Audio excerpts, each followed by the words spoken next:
ఏ మరియు బిల మధ్య దూరము 660. ఏ నుండి ఇద్దరు వ్యక్తులు వారి ప్రయాణాలను ప్రారంభించారు. వరుసగా 98 కిలోమీటర్ల వేగాలతో ప్రయాణించారు. వేగవంతమైన వ్యక్తిని బిని చేరుకొని తిరిగి సి వద్ద రెండో వ్యక్తిని కలిసి ఆయన బీసీల మధ్య దూరం ఎంత అంట. చాలా మంది లెక్క చాలా విధాలుగా చేస్తారు. నేను చిన్న లాజిక్ చెప్తాను చూడండి. ఇక్కడ ఏబి అనే రెండు ప్రాంతాలు ఉన్నాయంట. ఇక్కడ మీరు జాగ్రత్తగా చూడండి. ఇక్కడ హై స్పీడ్ ఉన్నోడు ఇక్కడ నుంచి ఇట్లా పోయి ఇగో ఇక్కడికి వచ్చి ఇక్కడ లో స్పీడ్ ఉన్నోడిని ఈడ సి అనే పాయింట్ కాడ కలుసుకో. అంతేనా కదా? హై స్పీడ్ ఉన్నోడు ఇట్లా పోయిండు, ఇద్దరు ఒకటేసారి స్టార్ట్ అయ్యారంటమ్మా.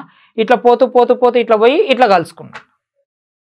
ఇట్లా కలుసుకున్న తర్వాత ఇప్పుడు క్వశ్చన్ ఏమంటుండంటే ఈ గ్యాప్ మధ్యలో డిఫరెన్స్ ఎంత అని క్వశ్చన్. అవునా కాదు? జాగ్రత్తగా అబ్జర్వ్ చేయండి. ఇక్కడ జాగ్రత్తగా అబ్జర్వ్ చేయండి. అంటే ఇక్కడ వీడు 660 కవర్ చేసి ఇటు వస్తుంది. అంటే ఇటు ఒక 660 ఇటు, అంటే వీళ్ళిద్దరు ఎంత కవర్ చేసినట్టు? 1320 కవర్ చేసారు వీళ్ళు. రైట్ అమ్మ? ఇక్కడ వీళ్ళ స్పీడ్స్ ఎంత ఉన్నాయి? 70, 98. అవునా కదా? అంటే 14 5s 14 7s. ఓకే, మొత్తం ఎన్ని పార్ట్స్? 12 పార్ట్స్. ఈ 12 పార్ట్స్ వాల్యూ ఎంత? 1320.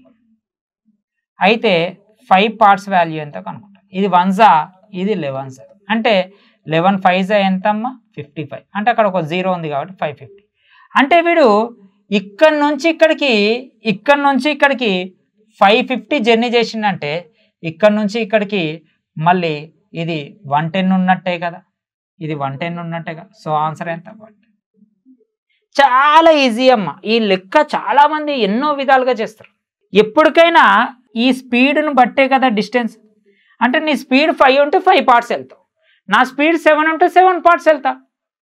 అంటే ఇద్దరు సేమ్ టైం స్టార్ట్ చేస్తే నా స్పీడ్ 5 ఉందనుకో 5 పార్ట్స్ వెళ్తా, నా స్పీడ్ 7. అంటే ఎవరు ఎక్కువ స్పీడ్ వెళ్తే వాళ్ళే ఎక్కువ డిస్టెన్స్ వెళ్తారు. అవునా కదా? చిన్న లాజిక్.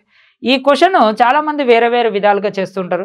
ఇక్కడ ఎప్పుడైనా కానీ ఇది డబల్ తీసుకోవాలి, ఇది ఎప్పుడైనా కానీ ఇక్కడ డబల్ తీసుకోవాలి.